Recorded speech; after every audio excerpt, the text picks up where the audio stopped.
el escapular posterior con el nervio escapular posterior. Lo que está por encima, esto está hacia arriba, corresponde a la arteria escapular superior, rama de la subclavia. Entonces, rama de la subclavia yendo a la cara posterior inervando al infraespinoso en rama de la arteria subclavia, y esta que está hacia arriba es rama de la escapular superior. Perdón, escapular superior, rama de la subclavia, quiere decir que toda la cara posterior de la escápula, tanto el supraespinoso como el infraespinoso, el territorio de irrigación no es de la arteria axilar, sino de la subclavia. Esto, en cambio, cuando estamos aquí viendo una arteria que le está pasando por detrás del cuello quirúrgico del húmero, corresponde a la arteria circunfleja posterior con el nervio circunflejo posterior o deltoideo, que me va a este músculo que es el deltoide. Esto es territorio de la arteria axilar, lo voy a preguntar, y estas dos son territorios de la arteria subclavia. Esto es subclavio.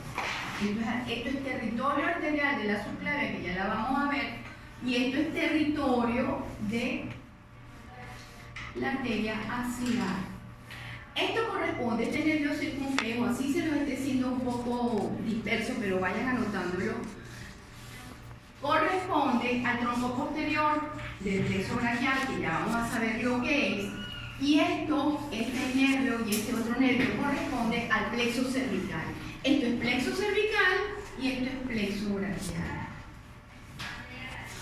¿Cuál es el sentido anatómico por lo que un territorio irriga una cosa y otro territorio arterial irriga otra? Es que si hay alguna lesión por aquí o en la propia arteria axilar, la propia subclavia, que es la otra arteria que ya vamos a ver, va a suplir lo que el axilar no puede. Entonces eso es lo que se llama, entre la unión de una arteria con otra, anastomosis.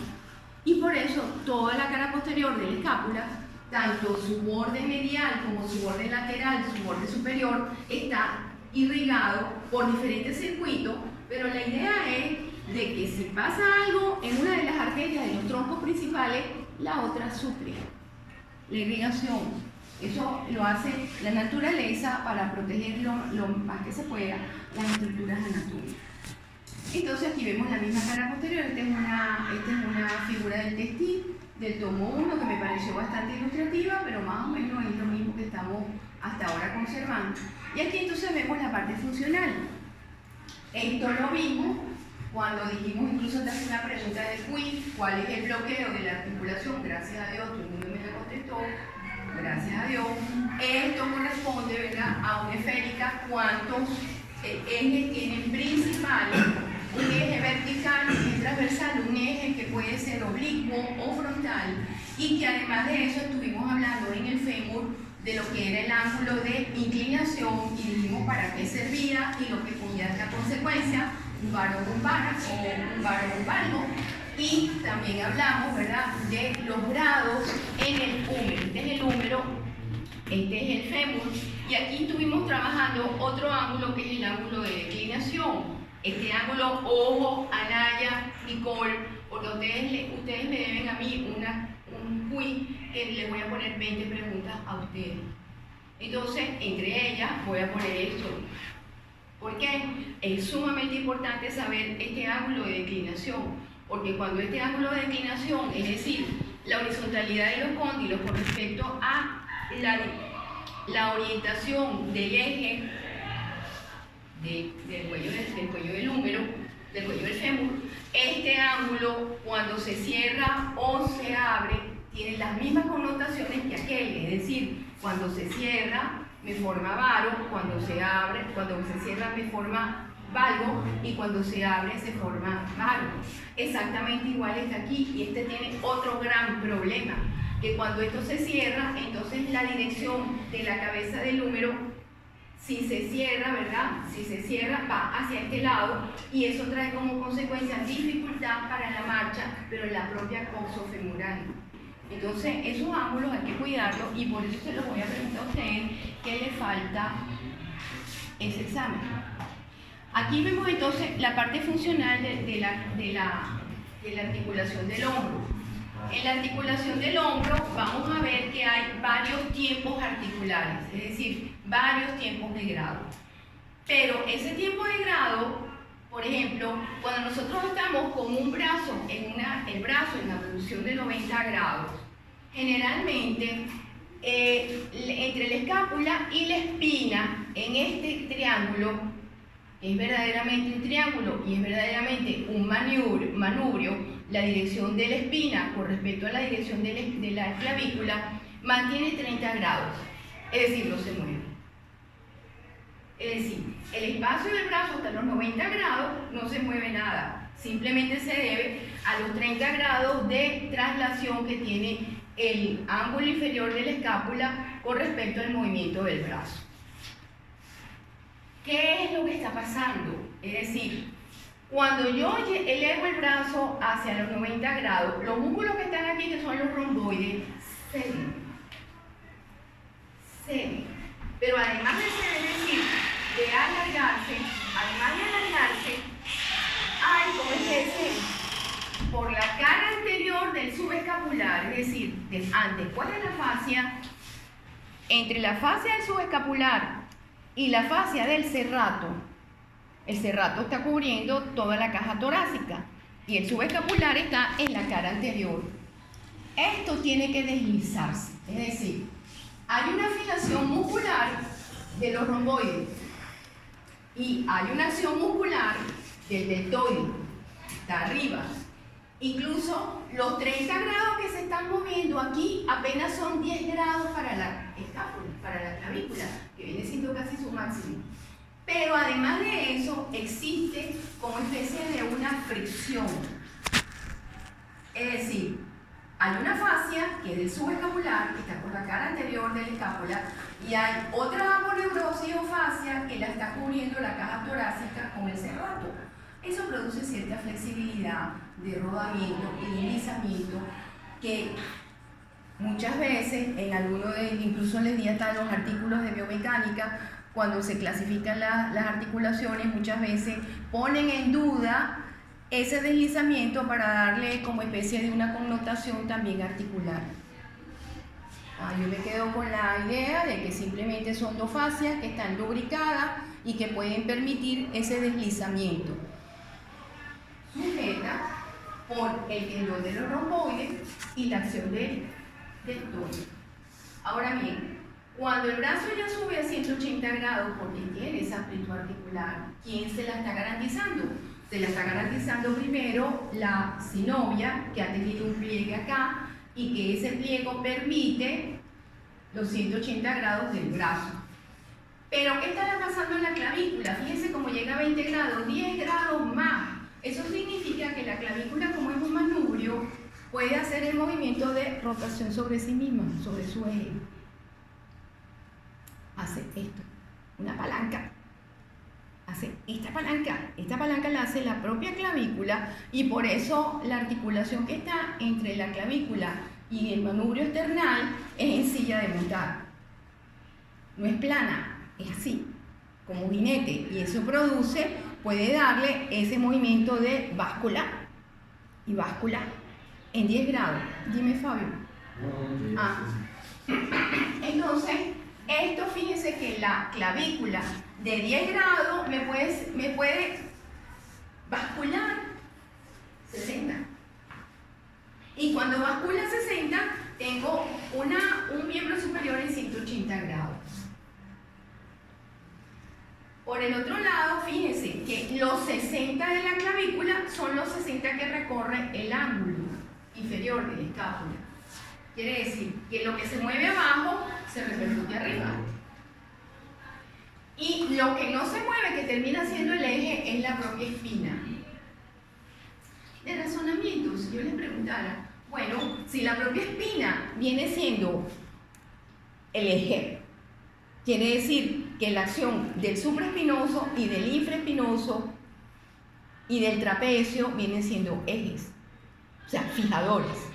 Fijan porque tiene que haber un centro para que haya un juego de palanca arriba y un desplazamiento abajo del escápula. Entonces, A grandes rasgos, eso se lo estoy diciendo porque ¿qué es lo que yo puedo preguntar? A mí me interesa que ustedes sepan. Primero, la amplitud articular completa. Una articulación esférica puede llegar a 180 grados, se lo voy a preguntar, los grados. Tienen que hacer el esfuerzo mental de recordarse de esta cantidad. Después, me interesa que ustedes sepan que si yo desplazo la clavícula sin rotación, el máximo que me puede dar la clavícula son 10 grados.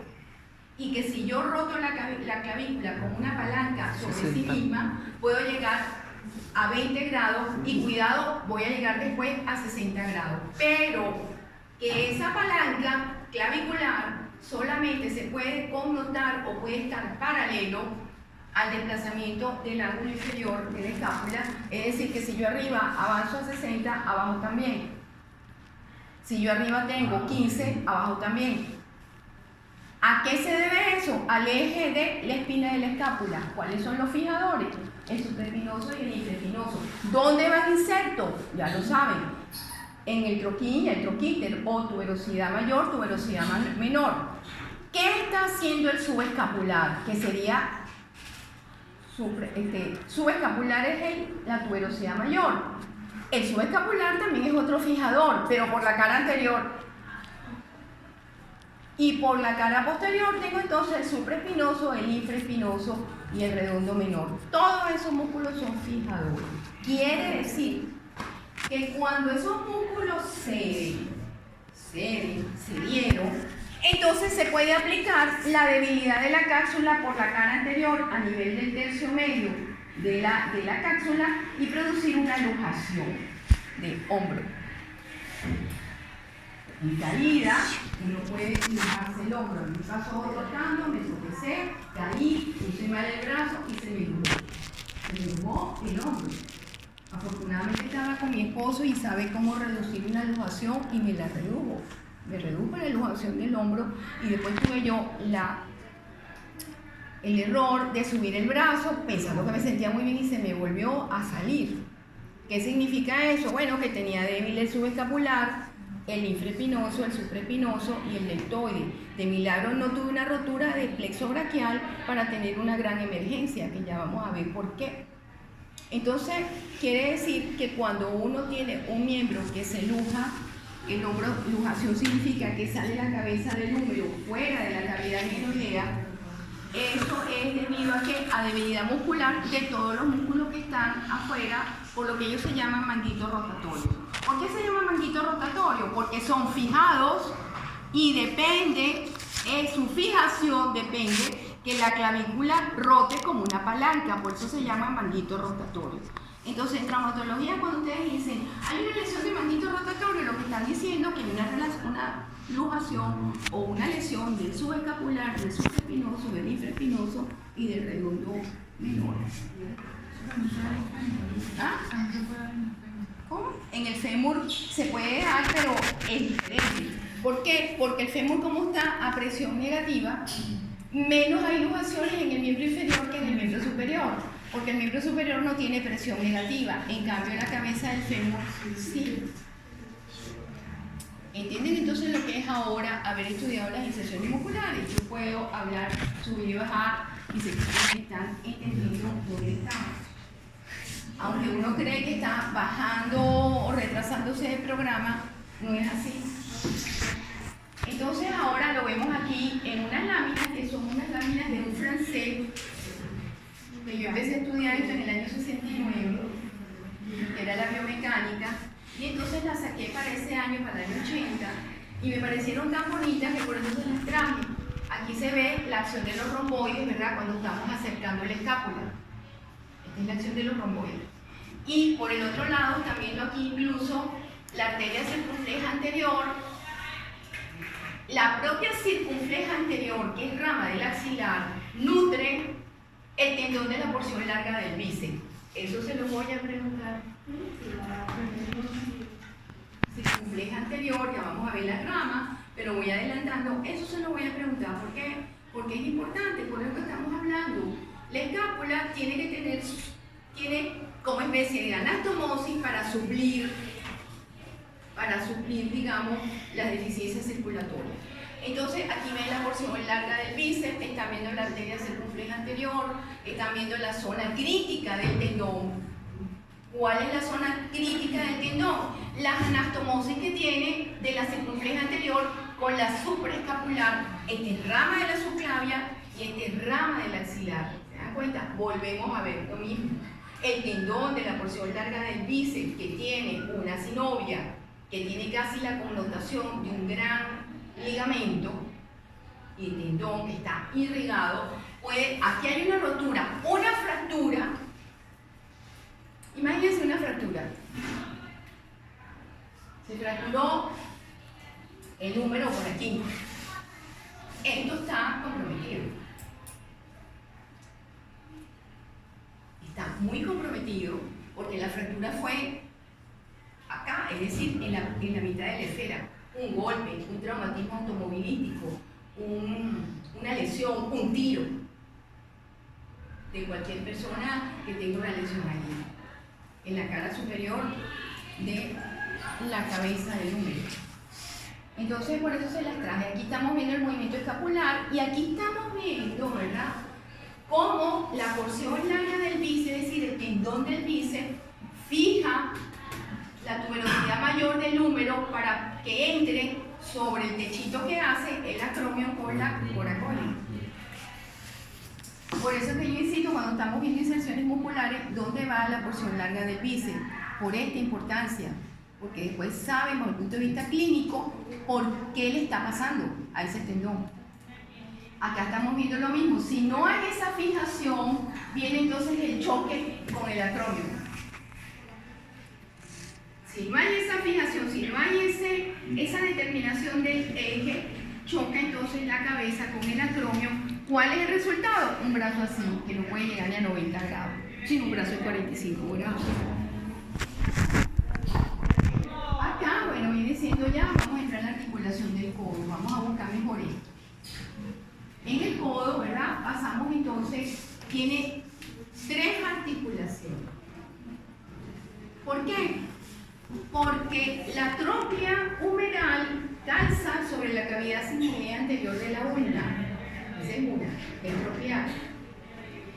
La cabeza del radio toca sobre el cóndilo del exterior inferior del húmero. Esa es la segunda, condilla. Y después la tercera va, y se lo voy a preguntar. ¿Quién es la tróclea? ¿Quién es la troclear? ¿Quién es la condilla? Y la última, ¿quién es la trocoide? ¿Por qué es trocoide? Es trocoide porque la cabeza del radio gira sobre la ulna y lo está haciendo sobre un eje. Nunca lo vamos a decir vertical, porque si yo hago el movimiento del brazo en eje vertical, tengo la función de coadyuvación, de conjugada o recubierta de la rotación interna y externa de la humeral. Entonces yo tengo un eje vertical, pero en este caso es un eje postero-anterior, porque yo tengo que cortar el segmento del brazo, es decir, esto es brazo, esto es antebrazo, para entonces hacer la pronosupinación. Supinación es cuando la palma está hacia arriba, pronación es cuando la palma está hacia abajo. Entonces tengo una troclear, una condilla y una trocoide. Pero recordar que en la trocoide necesito flexionar el antebrazo para ver un eje vertical, pero en el sentido postero-anterior. Entonces, 3 articulaciones tiene el codo. Y son 3 tipos. Lo único que corresponde a un mismo gran tipo, que es la genartrosis. Una troclear es un grupo de la diartrosis, una trocoide es grupo de la diartrosis y una condilla es grupo de la diartrosis. Quiere decir que todas tienen sinovia, todas tienen ligamento, todas tienen cápsula y por eso se estudian en conjunto. La del radio a veces le dicen radio cubital superior. Radio cubital superior. Entonces aquí vemos el recubrimiento capsular. Aquí estamos viendo lo mismo. Estamos viendo el cóndilo, la tróclea, estamos viendo la cabecita del radio, cómo rota sobre la cavidad, que es un punto de orientación de la urna hacia afuera y saber si es derecha o izquierda, por esta escotadura, por esta fosita. Esa fosita lo que está es permitiendo que el rodete de la cabeza del radio gire sobre sí mismo. Y acá en este momento vemos por la cara posterior el olecrano, la cavidad olecraniana, vemos otra vez la cabecita sobre el cóndilo, con el cóndilo, y la trópia sobre la cavidad sigmoidea. Estamos viendo aquí la cara anterior de esa articulación. Entonces, la cápsula va por todo el borde de la cavidad glenoidea, de la cavidad olecraniana, arriba. Pero abajo se refuerza esta primera cápsula al borde de la cabeza, aquí. El resto lo está haciendo la radio cubital superior. ¿Por qué? Porque como el radio entra en la propia cápsula de la de arriba, a pesar de que es radio cubital superior, entra en su cápsula, porque es un conjunto de función articular. Pero también ella tiene una serie de ligamentos, y está el ligamento anular que va de la cara anterior,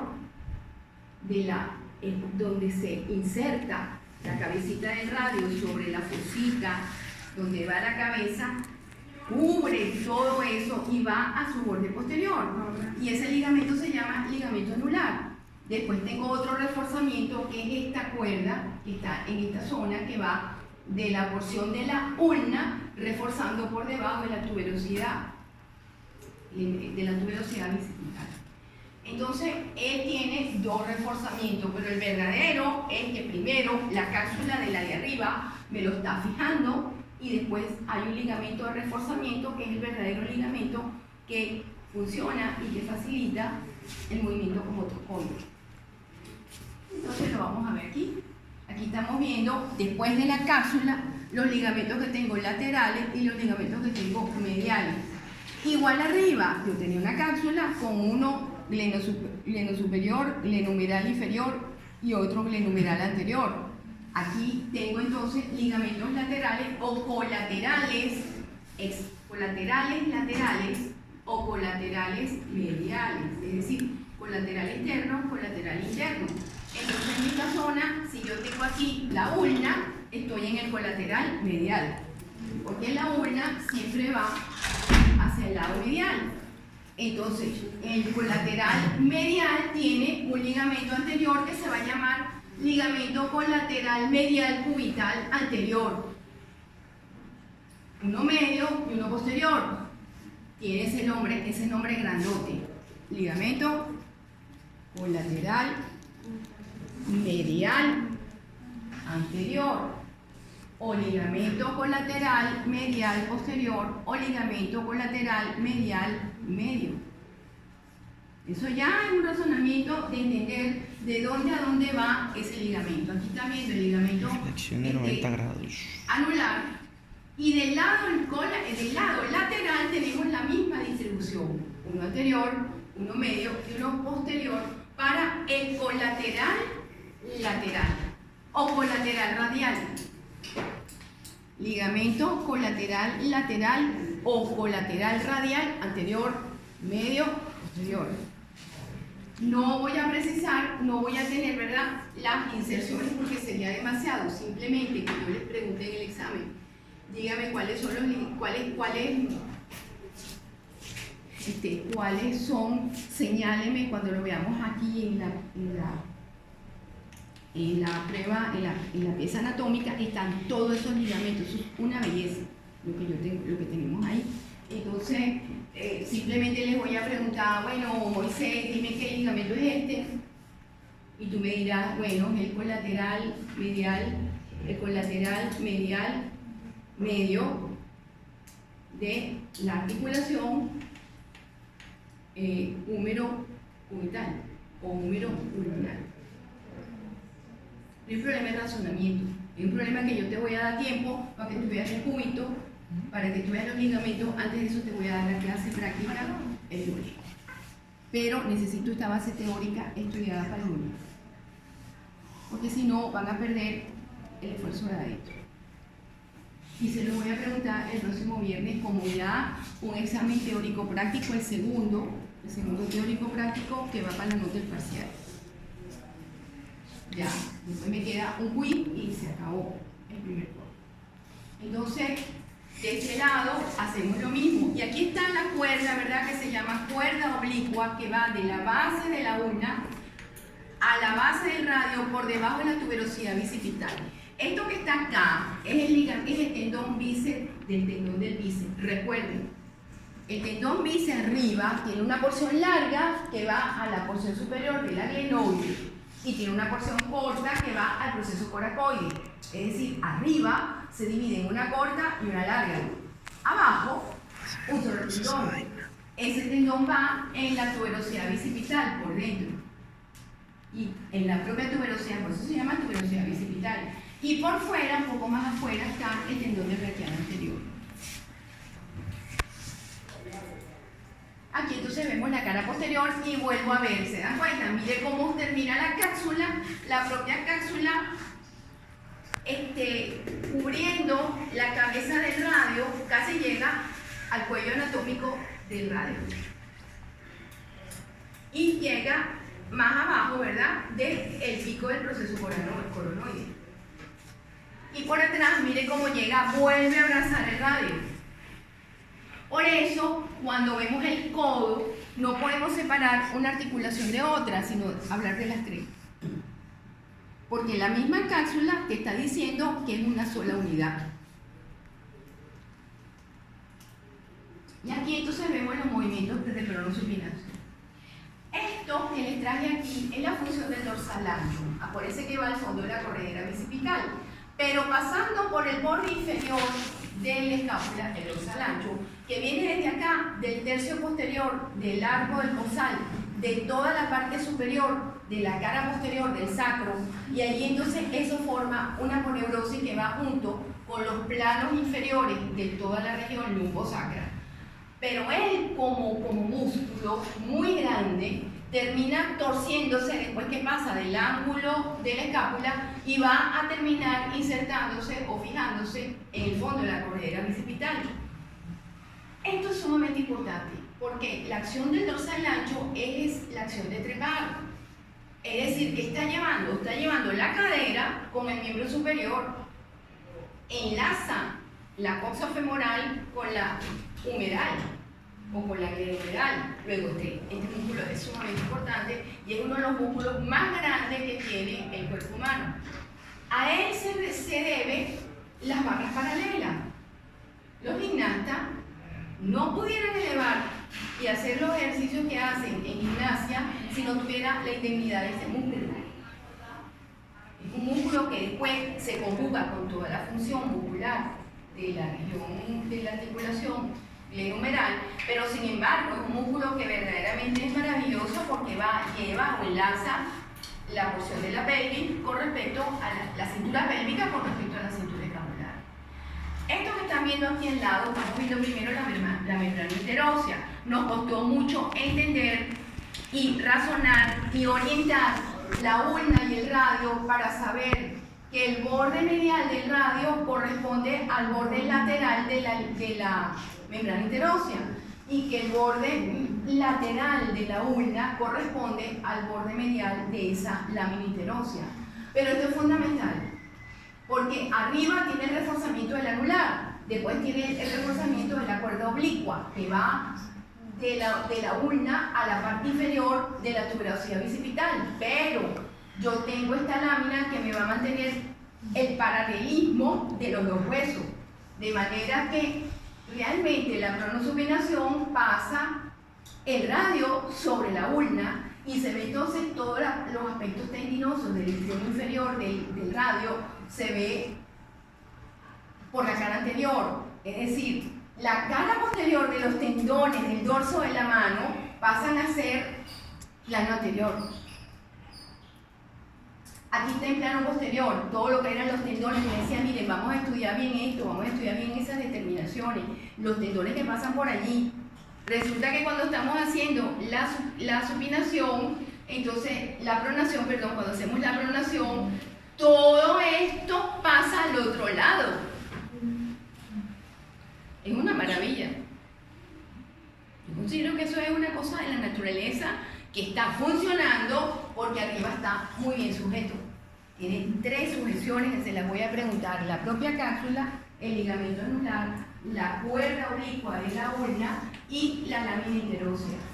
Va como preguntar. O sea, ¿por qué sucede esa maravilla de la naturaleza? ¿Por qué el dorso de la mano puede pasar por encima de la ulna? Y lo que era cara dorsal se transforma en cara anterior cuando estamos haciendo la pronación por 4 medios de sujeción.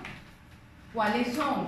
El primero, la propia cápsula, por eso les estaba insistiendo, la cápsula articular, la cápsula articular. El segundo, la propia cuerda oblicua que va de la parte inferior, fíjense bien, del pico de la coronoide a la parte superior de la corredera bicipital. El tercer aspecto importante es el propio ligamento anular, que va del borde anterior de la fosita radial de la ulna a el borde posterior, es decir, es un ligamento que es en dirección transversal, es como una banda de motor. Cuando ustedes ven un motor de lancha que le hacen así, ¡ran!, eso es lo que hace el anular. ¿En base a qué? A un atrocoide. Y recordar que el eje del atrocoide no es vertical, no viene del hombro, sino que hay que flexionar 90 grados para limpiar. Mira, Lufo, te me vienes para acá, te me estás durmiendo allá, vente para acá, allá sola, en la inmensidad, vente para acá, te quiero ver aquí, al lado de Fiorella o al lado de Salazar. Ok, y el otro factor importante es la lámina interósea. Si no hay lámina interósea, no hay pronosupinación. Lo otro es, esta función es fundamental. Es fundamental. 2 cosas que traje porque son fundamentales y buenas en la función, en la anatomía funcional que tenga que ver del miembro superior con respecto al miembro inferior. Por eso es que este tema a mí no me gusta saltar. No me gusta saltar. Imagínate tú, hablamos de luxación de hombro. ¿Cuándo ustedes vuelven a ver eso? Después de esto llegamos a la mano. Entonces la muñeca. Entonces, esto sí se lo pregunté. Yo me acuerdo que les dije, ¿qué articulación hay entre la radiocubital inferior y el carpo? Un cóndilo. Pero ese cóndilo, ¿de qué está formado? De una primera y segunda fila de carpo. Todos, para hacer un cóndilo, o sea, para funcionar como cóndilo, necesitamos que tengan superficies planas, unas como otras. Todo lo negro que ustedes están viendo son sinovias, y además esas sinovias van con un ligamento interóseo. Es decir, cualquier artrodia que tiene que ver la cesta en el grupo de las diartrodiales tienen un ligamento interóseo. Si nosotros hiciéramos una investigación y nos conseguimos que, como lo han hecho unos españoles que ahora están diciendo que el peroneo, el ligamento peroneo, que lo vamos a ver ahora, tiene un ligamento que está hacia la cara posterior, un ligamento que yo estudié por el Testí, y ahorita los españoles están diciendo que es un gran descubrimiento. Pero me lo enseñó mi esposo, yo le digo, no, esa es la parte posterior de ese mismo ligamento. Lo que pasa es que la gente a veces se olvida y no va a la fuente. Yo le dije, eso no es innovación, eso es en cuanto está escrito. Y sin embargo, en internet, por eso a veces uno no se puede guiar mucho ni por el Wikipedia ni por el internet, porque te están diciendo cosas como innovadoras y resulta que no lo son. Hay que ir a la fuente primaria. Entonces, esto que está acá es una artrodia, pero lo que sí quiero que se lleven claro es que una artrodia es igual a un ligamento interóseo. Articulación que ustedes descubran en un animal, porque yo creo que el ser humano está muy bien estudiado, pero en un animal, y le vean 2 superficies articulares con un ligamento interóseo, ya tiene la clasificación en una artrodia. A ver, Camilo. Tiene una pregunta. En los huesos de la mano, cierto que tienen 3 caras, tienen 6 caras, que 3 son articulares y 3 no son articulares. ¿Qué hueso de la mano? Pero yo leí sobre, o sea, la primera fila y la segunda fila, o sea, la primera fila tiene, por ejemplo, por decirte algo, este es el piramidal y este es el pisiforme. Fíjate que el pisiforme actúa casi como un hueso sesamoideo. ¿Qué es un hueso sesamoideo? Un hueso que está sobrepuesto sobre otro, pero que sobre todo es eje tendinoso, eje ligamentario, que si no existiera ese hueso allí se interrumpería. Por ejemplo, si este es el quinto, es decir, este es el meñique, tú interrumperías, si no tienes este como hueso sesamoideo guiador, interrumperías la lateralidad de la muñeca, porque no tienes eje. Por eso que me estás preguntando. Fíjate que el cóndilo deja fuera el pisiforme. ¿Te das cuenta? Mira el pisiforme. El pisiforme más que todo está unido al proceso del ligamento triangular, que es este, que está aumentando la cavidad inferior de la ulna. ¿Por qué? Porque si tú te pones a ver, la cavidad del radio es muy amplia, pero la de la ulna no. La de la ulna es materialmente un redondito y un proceso estiloide.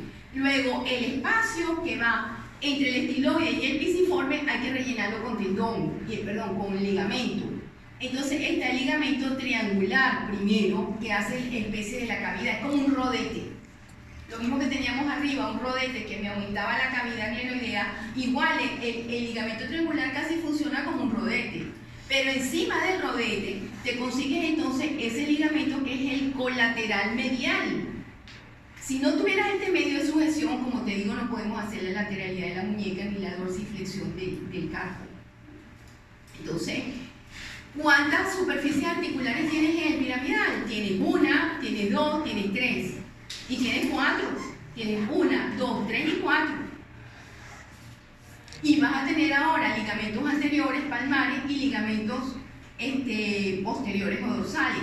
Entonces, ¿cuántas superficies? Si es casi como un hueso corto de 6 caras, tienes 2 superficies desnudas que no están articuladas con un elemento, pero que sin embargo tienen ligamentos anteriores y ligamentos dorsales. Miguel, en el caso del escafoide. El escafoide, míralo dónde está. El escafoide tiene hasta un tubérculo, que es el tubérculo del escafoide. Y fíjate, este es el medio, es decir, el semilunar, pero todo esto es el escafoide. Todo esto, hasta aquí. Este es el trapecio y este es el trapezoide. Aquí tiene una, 2, 3, 4, igual. Y tiene un tubérculo que me va a funcionar como un sesamoideo, porque cuando yo te diga, que esto sí lo voy a preguntar, el ligamento anular anterior del carpo, ¿por qué lo pregunto? Porque por debajo pasan los electrovásculos nerviosos que van a la mano. Tienes 4 puntos cardinales. Tienes el pisiforme, el tubérculo del escafoide, el tubérculo del trapecio y el tubérculo del unciforme, que es el proceso uncinatal. ¿Entiendes? Tengo 4 puntos cardinales que me están incluso, fíjate como el sesamoideo vuelve otra vez a funcionar. Funciona arriba, funciona abajo, es decir, esto es un ligamento, este es otro, ¿verdad? Ligamentos colaterales mediales. Ese es el mismo ganchoso, ¿no? ¿Ah? Es el mismo ganchoso. Este que está aquí es el ganchoso. Ajá, y este de acá es el... Perdón, ese es el ganchoso y ese es el trapecio. Este es el ganchoso y este es el trapecio. Y este es el escafoide. Y este es el pisiforme otra vez. Entonces, los procesos actúan como sesamoideos. Si nosotros no tuviéramos, que lo vamos a ver ahora en pie, miembro inferior, los sesamoideos en la parte inferior del algus valgus, es decir, del dedo gordo, nosotros no pudiéramos saber o entender cómo un músculo flexor, que lo estudiamos, el flexor propio del dedo grueso, que tiene tanta inserción en la cara posterior del peroné, de la fíbula, como de la ulna, y que llega a la base, a la segunda falange del dedo gordo del pie. Hay que ver la distancia que va entre la pierna al dedo gordo del pie. Si yo no tengo en la base de los metatarsianos 2 sesamoideos, se desvía de canal, porque es muy largo el tendón. Igual que, me lo preguntó Daniel, por dónde iba el flexor común de los dedos, si por debajo o por encima del tibial posterior. Yo te dije, va más por abajo, es decir, más profundo es el tibial posterior y más arriba es el flexor común. Pero es que ahí hay un medio de sujeción, ese es un canal del tarso que lo vamos a ver ahora, sujeto por ligamentos en banda, que es casi lo mismo como que si lo recordaras aquí en la mano. Entonces, eso lo respuesta clínico, esto es lo que se llama, cuando esto se inflama, es lo que se llama el síndrome del túnel carpiano. El túnel carpiano que pasa por aquí, los elementos vasculonerviosos, no es nada más que eso. Inflamar ese paso. Abajo están los ligamentos de sujeción de todos estos huesos que ya lo vamos a ver, pero arriba lo cubre esta banda ligamentosa que está sujeta por esos 4 puntos cardinales. Los puntos cardinales me los está dando los tubérculos, entre ellos el pisiforme. Si nosotros, cuando hay una fractura de ulna que se lleva esto con esto, la función de la mano, primero que tiene que estar paralizada casi 3-4 meses para que este chirriquitico vuelva a consolidarse. ¿Por qué? Porque es que él tiene una gran función y no lo puedes jalar de un lado y del otro de una manera disarmónica, porque vuelves a romper el callo de fractura. Esta es una fractura sumamente delicada, muy delicada, cuando está aquí y está aquí.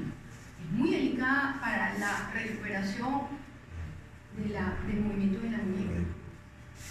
Entonces, ¿qué otra cosa estamos viendo? Estamos viendo las artrodiales que van entre la segunda fila del carpo y los metatarsianos. Esto que está, los metacarpianos. Esto que está acá es también sinovia, ligamento interóseo y siguen siendo sinoviales, planas, artrodias.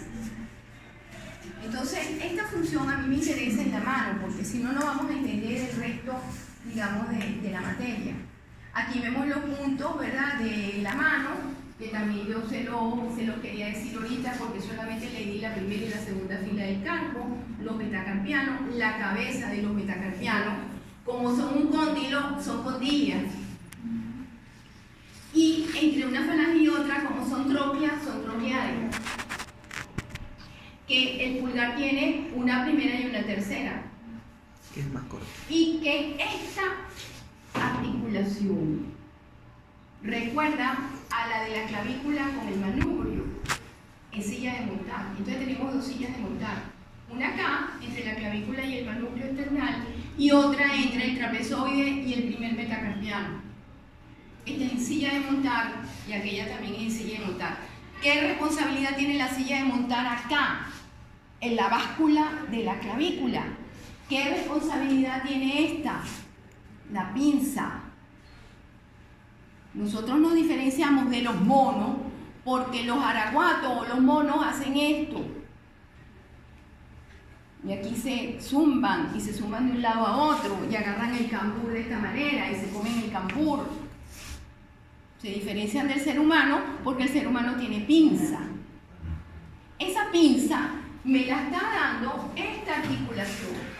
Ah, esos son por las carillas articulares, porque esa claro, no presenta. porque una articulación, la dirección de una articulación va en sentido longitudinal y la otra en jinete, en silla de montar. Se llama silla de montar porque la articulación del metatarsiano, del metacarpiano, tendrá un eje transversal y la del trapezoide tiene un eje longitudinal y calza. Pero ese calzamiento me da este movimiento. Es el mismo de báscula de la clavícula. Entonces aquí vemos, ¿verdad?, las diferentes articulaciones de los dedos. Vamos a ver ahora las cuerdas tendinosas. Yo les voy a dar ahora permiso para entrar al miembro inferior para que puedan ir a desayunar, pero se me tarda solamente un cuarto de hora.